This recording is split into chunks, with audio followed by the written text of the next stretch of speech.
je vais centrer mon propos sur ce qu'on appelle les canalopathies, c'est-à-dire les maladies rythmiques héréditaires qui sont d'origine génétique, comme nous l'a expliqué Caroline. Ces maladies répondent à une transmission autosomique dominante qui est non liée au sexe et qui, du fait de ces anomalies génétiques, produisent des protéines cardiaques qui sont en fait des canaux ioniques. Alors je repère, voilà, des canaux ioniques ici, qui dysfonctionnent et qui font que l'électrocardiogramme va être anormal et cette fragilité des canaux ioniques va favoriser certains troubles du rythme, en particulier des troubles du rythme ventriculaire, qui vont donner des symptômes à type de malaise, de perte de connaissance, voire d'arrêt cardiaque.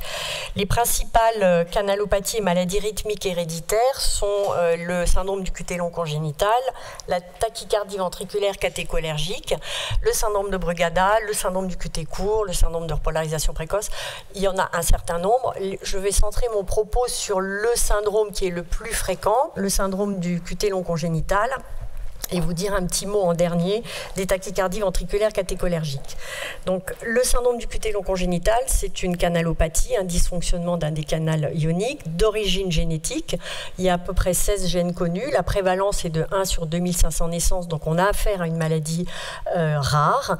La façon de faire le diagnostic de ce syndrome, c'est sur l'électrocardiogramme où on mesure l'intervalle ici entre le grand pic et le fin de la bosse, qui est ce qu'on appelle l'intervalle QT.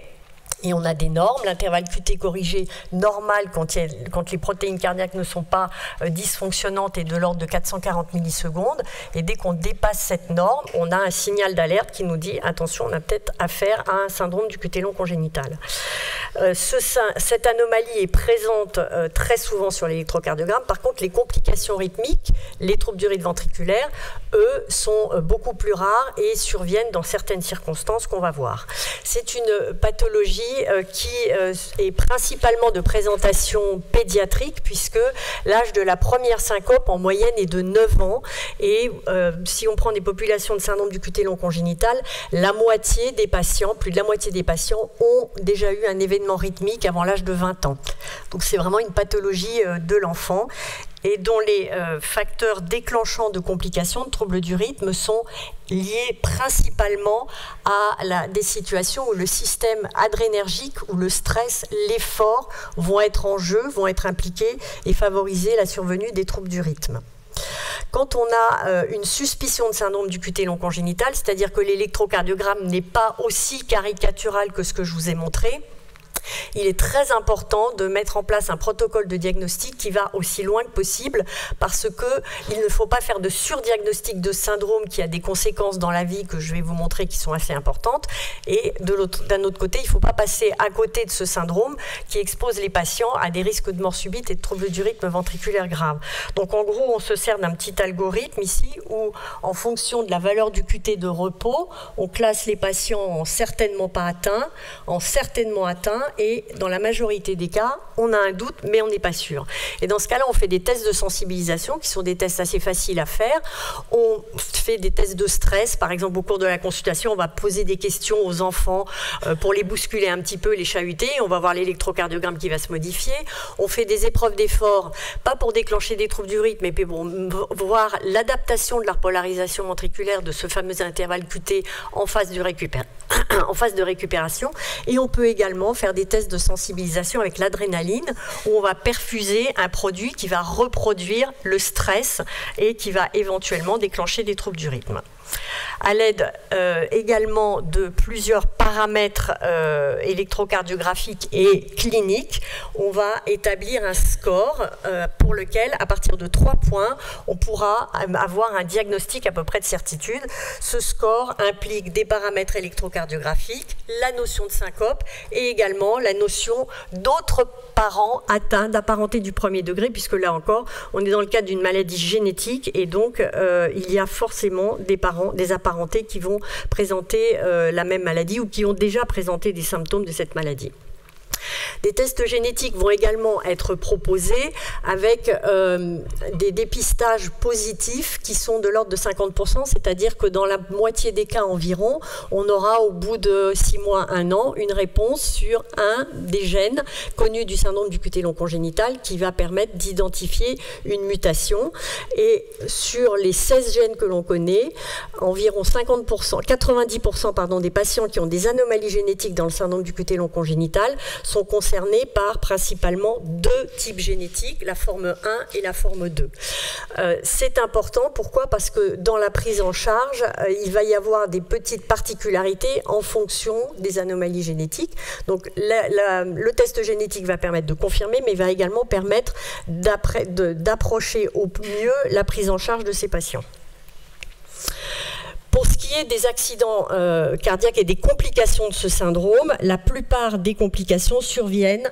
Là aussi, on voit qu'il y a des variétés en fonction des anomalies génétiques, mais la plupart du temps, les anomalies de type syncope ou trouble du rythme surviennent dans des contextes où il y a une stimulation adrénergique, c'est-à-dire un effort, une émotion, et parfois dans la forme la plus rare, qui est la forme 3, l'implication du système adrénergique est moins importante. Pourquoi c'est important? Ces circonstances de survenue qui sont importantes d'identifier, parce que la prise en charge va être adaptée à la prévention de ces troubles du rythme et également le traitement. La prise en charge du syndrome du QT long congénital va passer par le traitement bêta-bloquant, puisque c'est le traitement qui va antagoniser, qui va empêcher l'effet de l'adrénaline sur le cœur. Chez les enfants, on utilise volontiers le nadolol, qu'on va donner en 2 prises, donc il y a des protocoles qui sont un petit peu différents entre l'adulte et l'enfant, mais pour l'enfant, on va donner 2 prises par jour et on va adapter cette posologie au poids. Mettre un enfant sous bêta-bloquant, c'est pas facile, surtout s'il s'agit de ce qu'on appelle la prévention primaire, c'est-à-dire qu'on fait le dépistage avant qu'un accident cardiologique ait lieu, et il va falloir convaincre l'enfant, la famille, de l'intérêt de prendre ce traitement bêta-bloquant, la plupart du temps à vie. Il va falloir expliquer comment marche le médicament, c'est pour empêcher que le cœur s'accélère. Donc parler des effets secondaires, c'est très important de les anticiper, dire qu'au début du traitement, l'enfant peut être fatigué, qu'il faut initier le traitement progressivement pour que l'enfant puisse s'adapter. Parfois, dans quelques très rares formes génétiques, il y a des antiarythmiques qu'on va associer de façon spécifique en fonction de l'anomalie génétique. Et dans la plupart du temps, avec le traitement bêta-bloquant seul bien adapté, plus d'autres particularités de la prise en charge que je vais développer, l'enfant est protégé et il n'y aura pas d'événement rythmique. Parfois, dans de très rares cas, pour des formes particulièrement graves, pour lesquelles le traitement bêta-bloquant ne permet pas d'empêcher tous les événements rythmiques, on est amené à poser un défibrillateur, ce qui pose toujours qui est toujours difficile avec des complications cliniques un peu plus fréquentes chez l'enfant que chez l'adulte, mais voilà, quand l'indication est là, de toute façon, on s'adapte et on le fait. Et il existe, pour les formes très très très rares, également un geste complémentaire dont on peut se servir, qui est la sympathectomie gauche, c'est-à-dire qu'on va en gros couper l'innervation sympathique qui va au cœur. Les autres aspects de la prise en charge sont tout aussi importants et participent autant que les bêta-bloquants à la prévention des accidents rythmiques chez ces enfants. Il faut éduquer l'équipe qui s'occupe de l'enfant, l'équipe, le pédiatre, les médecins traitants, les cardiologues, et les sensibiliser aux médicaments qui vont être interdits. Il existe un certain nombre de médicaments qui agissent justement sur ces fameuses protéines cardiaques dont je vous ai dit qu'elles dysfonctionnaient à cause des anomalies génétiques. Cette liste, il faut en être informé. En gros, chez les enfants, ce sont certains antibiotiques, certains médicaments anti-allergiques. Et chez les adolescents et les adultes, ça peut être des antidépresseurs. Il faut prévenir les anesthésistes que certains médicaments, certains anesthésiques ne pourront pas être utilisés ou utilisés avec des précautions en mettant en place éventuellement les antidotes en cas de troubles du rythme qui se produisent lors de l'utilisation de ces médicaments. Il faut également prévenir et adapter, faire des consignes en cas de vomissement, de diarrhée et de fièvre pour, en cas de vomissement et de diarrhée, prévenir la perte de potassium. En cas de fièvre, faire baisser la fièvre parce que c'est un facteur pro-arythmique, c'est un facteur qui va favoriser les troubles du rythme. Il faut également, et ça on en a parlé déjà, donc je ne m'étendrai pas, mais c'est très important aussi dans le syndrome du cutéon congénital, former les apparentés et toutes les personnes qui sont autour de l'enfant aux gestes qui sauvent.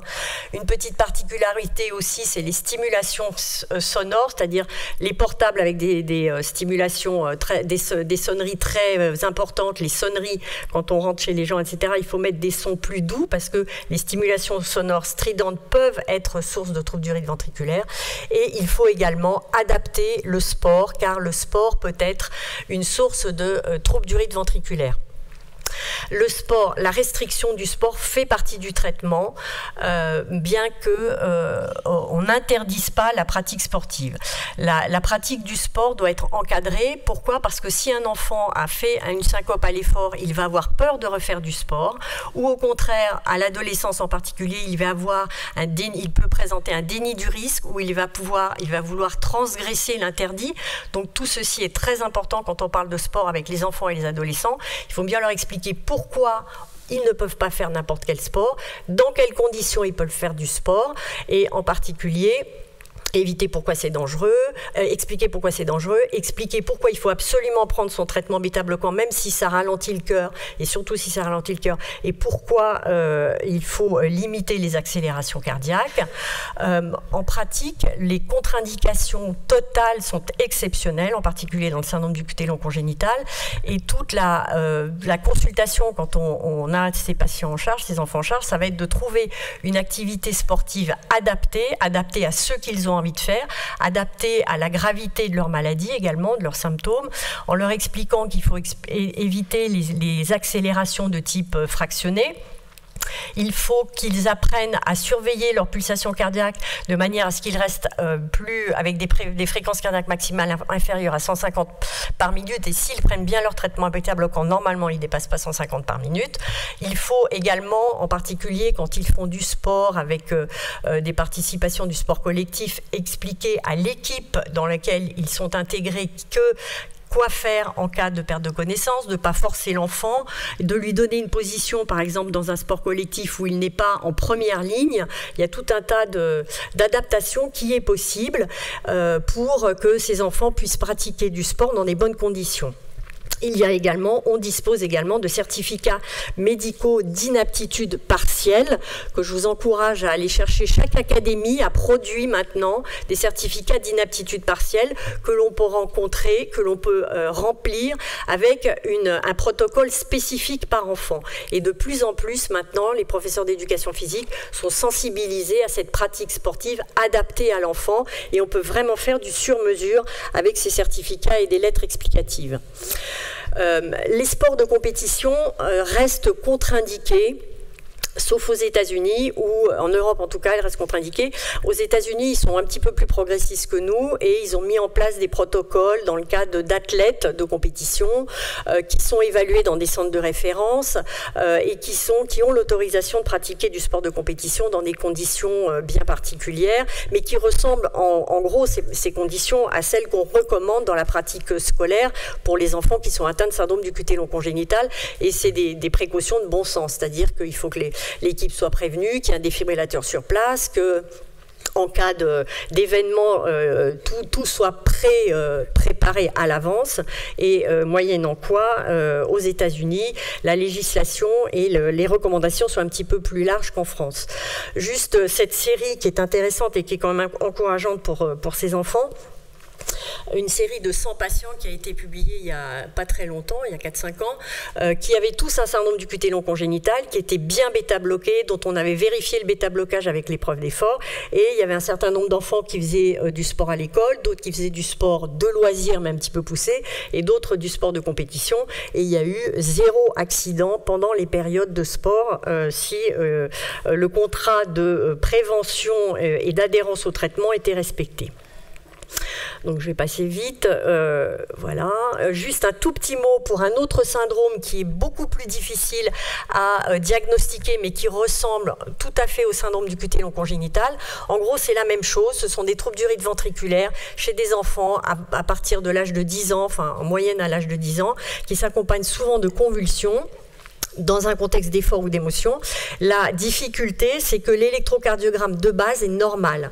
Et donc, si on ne pense pas à faire à ces enfants des épreuves d'effort et des tests de stimulation, on passe à côté de ce diagnostic et il y a une errance diagnostique qui reste à l'heure actuelle de 2 ans en moyenne pour ce syndrome, qui est beaucoup plus rare que le syndrome du QT long congénital, mais dont les troubles du rythme sont beaucoup plus graves et qui exposent les enfants qui en sont atteints à des troubles du rythme avec une mortalité plus élevée que dans le syndrome du QT long congénital. Donc là aussi, les bêta-bloquants sont fortement conseillés avec des fortes doses plus importantes que dans le QT long congénital. La prise en charge ressemble tout à fait à celle du syndrome du QT long congénital, en sachant que pour la pratique sportive, on demandera à ce que l'enfant fasse des activités pour lesquelles les fréquences cardiaques maximales soient plafonnées à 120 par minute. Donc on est un petit peu moins tolérant parce que le risque est beaucoup plus important. Voilà, et juste pour vous montrer le risque différent, ici vous avez l'étude qui a repris les patients qui avaient des arythmies ventriculaires adrénergiques et qui pratiquaient du sport. Ici vous avez les accidents, les syncopes qui surviennent pendant le sport pour les enfants qui ont un QT long, et ici pour les enfants qui ont une TV catécholinergique.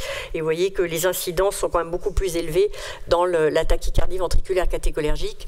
Et je terminerai par le bilan familial qui est très très important, puisqu'on a affaire à une maladie autosomique dominante. Donc les apparentés du premier degré sont à risque de 50%. Et la particularité de ces syndromes, en particulier du QT long congénital, c'est que le bilan familial peut être fait et doit être fait dès la naissance, parce qu'il existe des manifestations du syndrome du QT long congénital, néonatal, voire fétal dans certains cas. Et il faut faire le bilan le plus tôt possible pour évaluer le risque, éventuellement donner un traitement bêta-bloquant, faire attention à la liste de médicaments contre-indiqués. Pour les TV catécholinergiques, on a un petit peu plus de temps, les expressions néonatales sont exceptionnelles et le bilan, on le conseille à partir de l'âge de 2 ans. Voilà. Et donc tout ça, bien sûr, dans le cadre de la filière dont on a déjà beaucoup parlé. Donc comme j'ai pris du temps, je m'arrête là.